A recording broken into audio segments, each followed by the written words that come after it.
Украине всегда украинское общество, ну так, последние, там, условно говоря, лет 27, 28, 29, делилось на три неравные группы.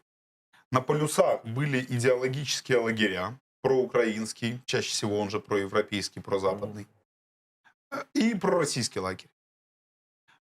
Здесь процентов, условно говоря, 15-20.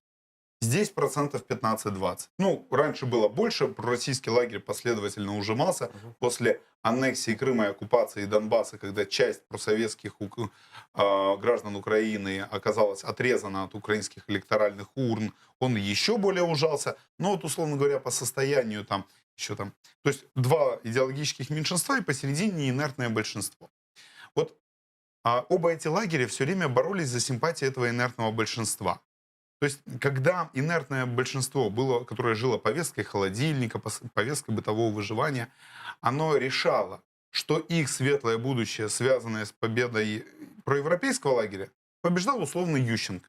Когда это инертное большинство решало, что Ключ от холодильника лежит ключ от в другом кармане, холодильника, да? да, лежит в другом кармане, побеждал Янукович. То есть, по сути, оно решало, на какую чашу весов положить гирьки электоральные во время президентских выборов. И поэтому у нас всякие президентские выборы превращались в такой себе референдум о будущем, да?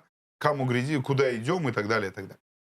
Так вот, в 2019 году случилось исключение.